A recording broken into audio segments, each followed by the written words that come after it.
Houston, we back, episode 4. I got my man Will with me. Will, you got anything you want to say before the episode starts? Hey, man, how y'all doing, man? We finna eat some fire food, some good drinks, and we finna dig into it. Let's get into the episode. Jeremiah 29:11 says, "For I know the plans I have for you, declares the Lord. Plans to prosper you and not to harm you. Plans to give you hope and a future." Dear John, the iconic legend Quincy Jones said, "To know where you came from makes it easier for you to get where you're going." Sean Diddy Combs said, "Everyone has challenges and lessons to learn. We wouldn't be who we are without them." If 2018 and the last 6 years taught you something, it's that anything is attainable with the right focus and determination. Continue to build. Continue to promote your vision. Continue to inspire creativity and make more creatives.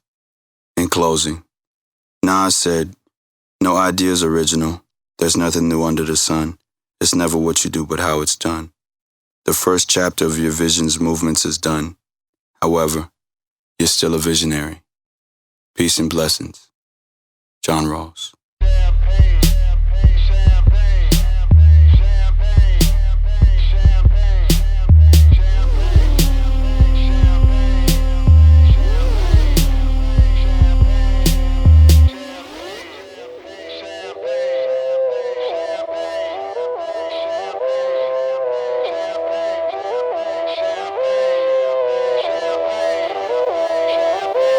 Yo, it feel like 95, Sachi on my body, Biggie, Jigger, Puffy, all that ballin' is a hobby, and I'm wildin' in my watch. Yo, Houston, Texas, we're back. Welcome to episode 4 of the What's Next podcast, a production of Still Visionary Inc. My name is John Ross DIke, and before we get started with the episode, we want to go ahead and introduce our social media handles. You can follow me on Instagram and on Twitter at John Ross DIke and still_visionary. And my website is www.stillvisionary.com. Will. How y'all doing, man? Hey, look, you can follow me on Instagram and Facebook at Houston Xklusive Eats. So, Houston, Texas, today is February the 3rd, and we have 303 more days left in 2019. Well, let me start off by saying this, man. I wanted to wear the hoodie that I sold you a couple of weeks ago, man. But when I got to your spot and I saw how hot it is in this mug, I elected not to, man. But instead, I'm in a What's Next T-shirt. So let's get into it, man. Houston, Texas. I have you know that this man and I connect on more than one level, rather. This is my frat brother, my brother. And today, man, we got a little bit of Kings of Israel number 19 in the building. So we want to first and foremost acknowledge that we are squares. We belong to the same organization, yes, and we travel under the same leadership. Will, what's going on with you, baby? Man, I'm ready to eat some food. That's what's going on. Okay, I'm hungry. Okay. I'm waiting on you. Okay. What we got today right here actually is going to be some homemade crawfish etouffee. It's an original homemade recipe from some family that I have in Louisiana, actually. So it was passed down. It's a secret recipe. So don't ask for no seasonings. Okay. I don't want to have to tell you that, if I tell you, I got to kill you. Okay. You already know that. And actually, that lemonade that he's drinking right now is hand-squeezed lemonade. Everything that I do is from scratch. Okay. Yeah. So I'll preface by starting this, and Houston, Texas, I hope you don't mind, but like he said, we are going to be chowing down. So if you see me pulling back from the microphone, that's because I don't want to talk with mouth. I don't want to talk with food in my mouth. But Will, I want to preface by saying this. You see, a lot of African American boys and our brown skinned boys grow up idolizing Mike Jordan, idolizing Barry Bonds, idolizing now LeBron James, your D Wade, your Stephen Curry's, and Kevin Durant's. That's if you're an athlete. A lot of kids, if they rap, idolize, your Jay-Z's down here in Texas, UGK, Slim, Nas, Who did you grow up idolizing? Simply my father. Okay. Just that simple. My father was a hardworking man, is a hardworking man. He's from here originally, and but he spent his summers in Louisiana. So when he was little, he used to pick pecans for money in the fields. That's what they were gonna do: pick pecans, berries, catch fish, kill snakes, and sell the skins, and a bunch of different things like that. So he's always been a natural hustler and finesser. So I get that from him. So is it appropriate now to call you a chef? Should I be calling you Chef Will, Chef Steen, or what should I be calling you to acknowledge your trade and your craft? I'm just a cook, man. I just like cooking. I don't take it as being a chef because I didn't go to school for being a chef. I didn't go to culinary arts school. This is something that I got from being at home. And I like high-class food, so I just took it up a notch. Like my father, he cooked snake, deer, hog, alligator, turtles. Then my mom would come in. She would do some fried chicken, some lasagna, some spaghetti, some smothered pork chops. So we had a little bit of both, and then I just came in and did my own thing. So when's the first time that you knew that for sure you could make a dish, a complete dish? You got an entree, you got a side here, and I'm assuming you do desserts too. When's the first time that you put an actual meal together and said, "Hey, this is what I do"? Man, it didn't even come to me like that. Actually, I was at a point in my life to where I had just started traveling, and I was on that journey, and I didn't have a job. I had lost my job going through. And a buddy of mine that was staying with me, he was like, man, you can sell food. I was like, nah, man, I don't have a big enough following. My circle is small. And, I don't like, at that time, I wasn't a real social individual. So he was like, nah, man, look, I got a lot of followers. You make the food, I'm going to post it. So I just started selling pasta like that. And that's how it started. It started out with just a simple pasta plate. And man, when I look back at the pictures now, I'm like, man, that was horrible. I wouldn't have spent $5 for those plates, but people were spending $15 and $20. So that's just how it started. It was just something somebody suggested. I just went with it, and it stuck with me. But for me, what I like from it is when you bite in that food, and I get to see your eyebrows raise, your cheek muscles moving, and that smile come across your face. I know I got you. Okay, so tie in the fact of how Houston Xklusive Eats came into about that. Where did you get the name from? Actually, another one of my friends and another one of my brothers, my Mason brothers, Davion, he has a clothing company called Xklusive Clothes. So me and him were talking. I just like, yo, look, let me use the name Xklusive Eats. He said, go ahead. And we just went from there. We collab on a lot of different things from food and clothes and, always promoting each other. You all right there? Hey, man. I'm trying to pick the right times to eat while you talk, man, but you caught me on the end of it, man. Hey, this right here. See, Houston, Texas, I have you know this. So, a little bit about Will is, Will first came through the lodge, right? And it wasn't the right time. Right, it wasn't the right time, and he's laughing because that's an inside joke. It wasn't the right time, so it was not. It was not. You take your time with things, almost like cooking, right? The first thing that you put together might not be the right dish, right? But absolutely, you come back, you wait for the right time. You might need a little more time in the oven, or you might need a little more seasoning, or you might need a little more of this, right? So Will comes back when the time is appropriate, right? He finishes the process. So I remember when you were first doing it, because when he came through the lodge, we used to do chicken and beer every second and fourth Wednesday. Yes. And then when it's a thing that when we have guys that come through our lodge, they supply food, right? And so sometimes that chicken can run you up $50, $60. The beer, that's $25, $30. Chicken is $50 to $60. That's if they picking something cheap. Oh, man, don't let it be Frenchies. Oh, yeah. Oh, man, you $80 in chicken, then you got to go spend another $40 in beer. And don't let them ask at the end of the night, hey, man, y'all do us a favor and go grab an extra case. Mm-hmm. Or what about that liquor? Special request. So, so what was I going to say, man? What was I? Food that good, huh? I know. Yeah, the food is that good. So, the process of making this food, is almost similar to your process in the craft. Yes, it is.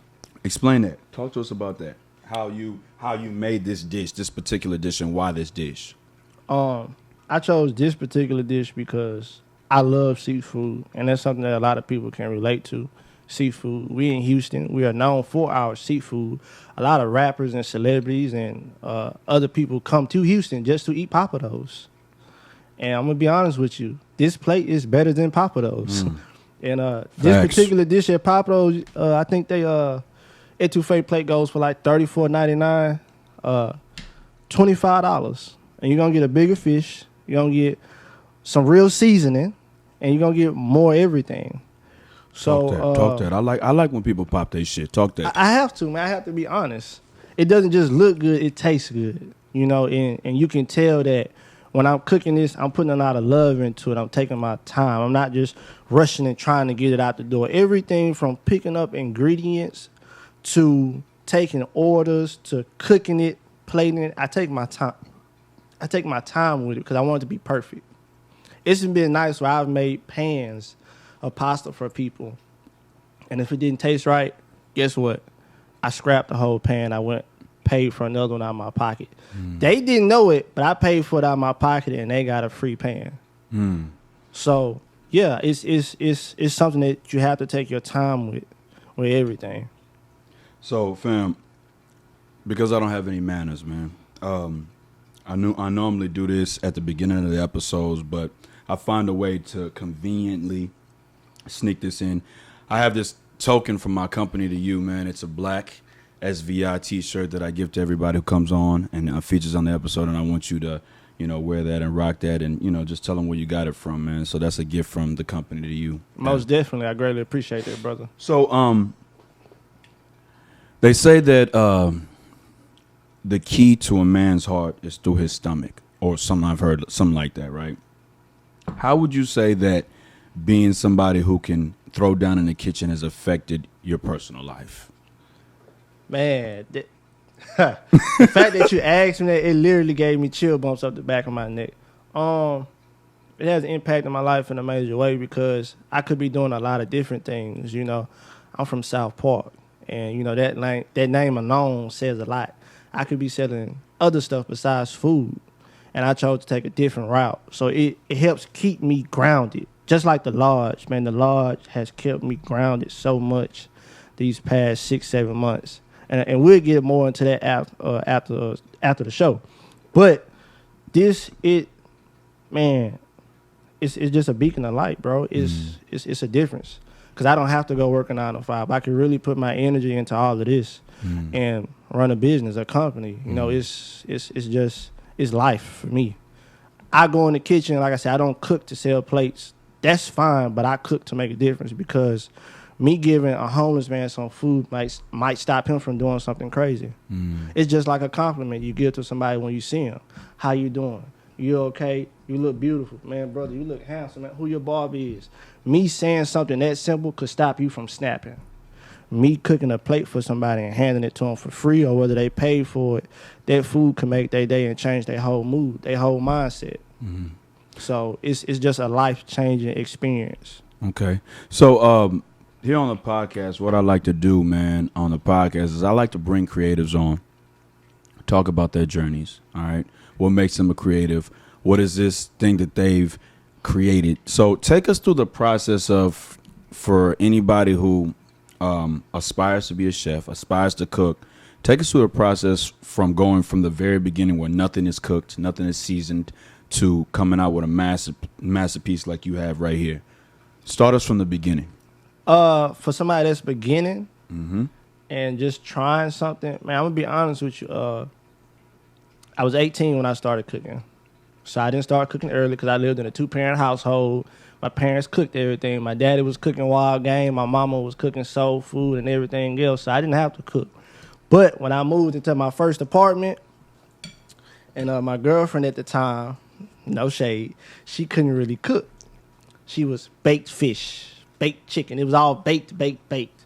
So I started getting on YouTube and Pinterest, and I was trying different things, and I just added my own twist to it. Just first and foremost, follow the basic recipe. Once you master the basic recipe, then you can add your twist to it. You can go in like Salt Bae and, you know, drip a little this and a drip a little that into it. But follow the basic recipe.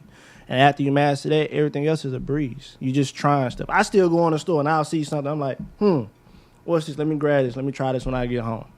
So I'm still trying new things myself and trying different dishes and stuff like that. Okay.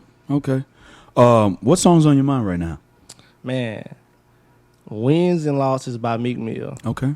All right. Yes. And the song that's on my mind right now is it's funny, at work the other day, the dean of students came up to my classroom, right? And I thought that he was looking for one of my kids. I thought that somebody was in trouble. So he pulls me out and he says, "Mr. Dyke, let me talk to you right quick." So he says, "I just met this young lady who passed me her demo. She can sing. You know, I don't know nothing about the new music that y'all listen to, but I knew that Dyke, he does podcasts. Come talk to me after class." So I come in and I talk to Sergeant White. Shout out to Sergeant White from Waltrip High School after class. And he introduces me to this girl. She has a single called No Trippin'. That's what's on my mind right now, No Trippin'. And I'll pass it to you. Remember I said it in the meeting. Right. Song's jamming, man. The song is jamming. So, Houston, Texas, this is what we want to do. I'm tired of looking at my food. And I'm tired of having to hide eating and smacking and all of that to be able to talk eloquently on the mic. So we're going to take a brief break. I'm going to eat a little bit of this, pack some up for wifey, and we're going to get back into the episode. Houston, Texas, you're now watching episode 4, Houston Xklusive Eats. This is the What's Next podcast. Peace and blessings. This a private party, been on my dick too long. Your breath on private party, you gon' be nice or naughty. These walls on priceless Audi. This the upper crust, fuck is up. Over and done, overdose. Yes, we did it again, sipping with no remorse. We gon' do it again, and we gon' do it again. What we doing again? Oh, the most. Overdose, overdose, overdose, yeah, overdose, yeah, overdose, yeah, overdose, yeah, overdose, overdose. Cause we celebrating, see what I orchestrated. His 265 got 2 chicks, I just incorporated. Houston, Texas. We back. I didn't gobble all my food down, Will, because I want to be able to avoid the itis. So I think before we went on the first break, we were talking about the 303 days left in the 2019 year, right? Right. What do you hope to attain in those next 303 days this year? Man, I just want to multiply my company as much as I can.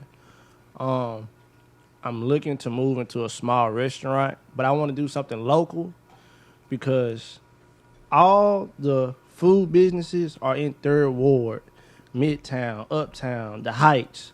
They all in that area. We don't really have that much in South Park.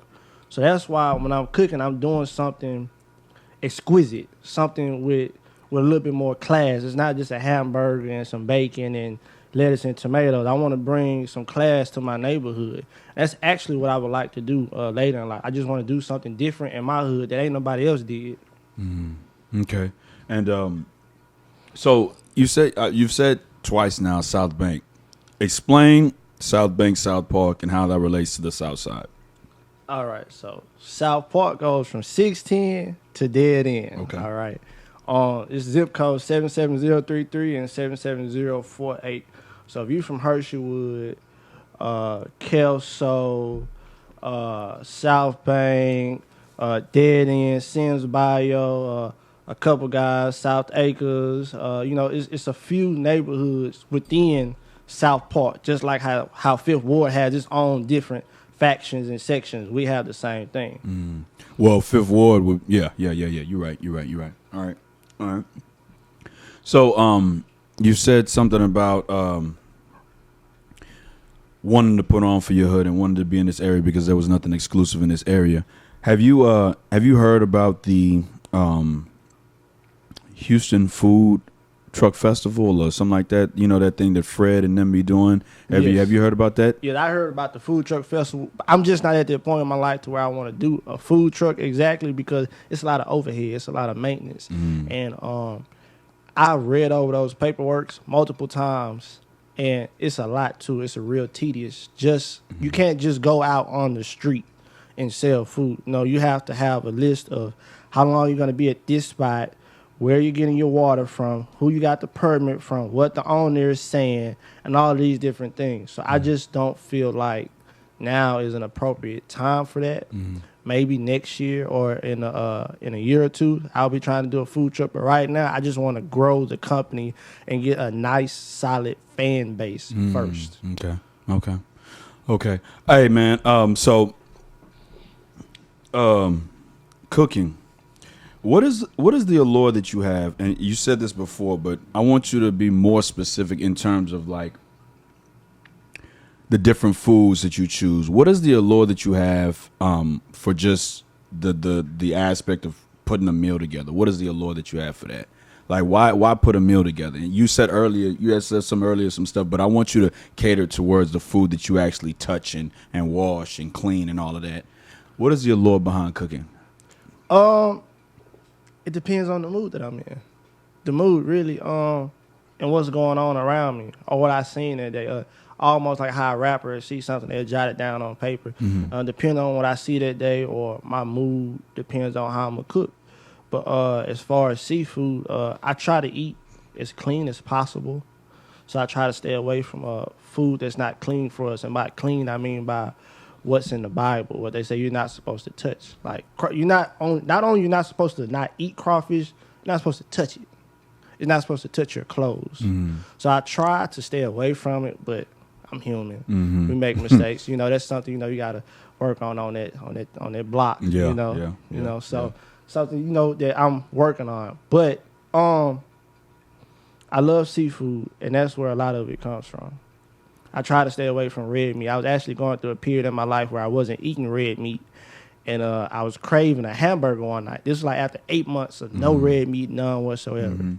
And I stopped at the McDonald's, and I got a hamburger, and I didn't get to eat the burger. I started to eat the fries, and I got like 5 minutes up the street, and I started choking and gagging. My body was rejecting that food. So I try to stay away from it as much as possible. Okay. So, how do you feel that working in a contemporary kitchen, i.e., the restaurants in Uptown, the restaurants in Third Ward, take away from your exclusivity of food and cooking? How do you think that affects that? I think it doesn't, because I'm South Park's best kept secret. That's the exclusiveness behind it. They have a lot of attention already, so they have more of a chance to be competing with somebody next door. I don't feel like it's no competition around here, and not to toot my own horn. No, go ahead and pop your shit, bro. Come on. But I don't feel like it's no competition. This is the perfect environment, the perfect time to be trying to grow a company in my neighborhood. Like I said, we don't have nothing. We have Miss Betty's up the street. We got and that's Sunnyside. Burger Park. Yeah, Burger Park, and that's really it. Yeah, that's really it that we have to ourselves. Everything else closes at 9 o'clock. So I want to bring something else to the neighborhood. I want to bring something exclusive. You can't get this. Where else you gonna go to get this? Okay. Papa Do's, they're gonna charge you $10 more. And then at Papa, you can eat all your food at Papa Do's and go home. You ate half of that and start talking about itis. I'm giving you a real meal. This is not no little $15 plate. No, it's a real meal. That's something you have to sit down and eat. You can't just go in your car and be driving down the freeway trying to. No, it's not gonna work because it's too good. So, here's a question that I thought of for somebody who spends a lot of time in the kitchen. There's a sister in my chapter that I am patron for, and she says that she, after inspecting foods and stuff like that, she can't eat certain things from certain places. Do you have that type of feeling when you, now that you cook your own stuff and you might go out to a restaurant and eat there? Do you have a feeling where you have to, okay, I have to see how they cleaned, or I have to see what they're using to cut their stuff, or I have to see what kind of sauces and spices that they use? Well, I'm gonna say it like this. I used to work at Jack in the Box in Pearland, and I've seen some of the worst of the worst. And this is in Pearland, you know. Mm-hmm. So I know what goes on in the kitchen. I've seen the manager barefooted in the kitchen.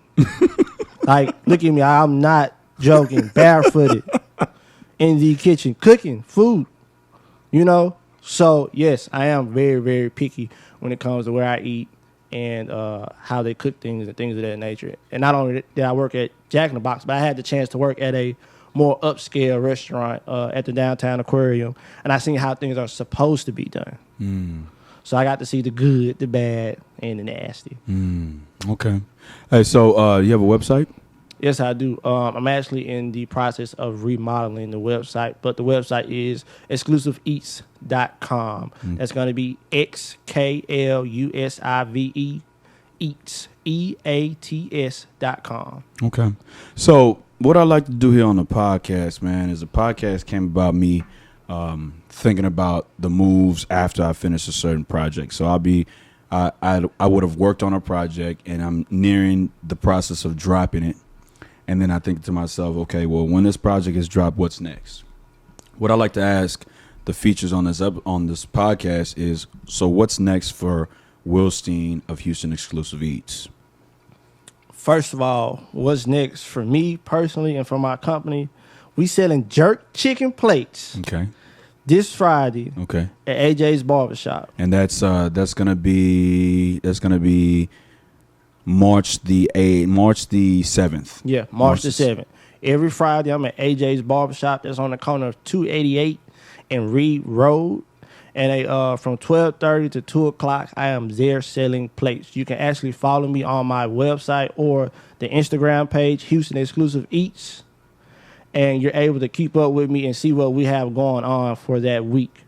But what's next for the company is, man, that I just want to start catering weddings, galas, balls, and mayor's balls and things of that nature. I want to open up a restaurant. And then I want for this to be the stepping stone for other ventures, for real estate, and just many other things. Okay. So this is not the end. It's only the beginning. This is going to open up doors for other things. This is not the end. Okay. Well, Houston, Texas, man, that's our time. Peace and blessings.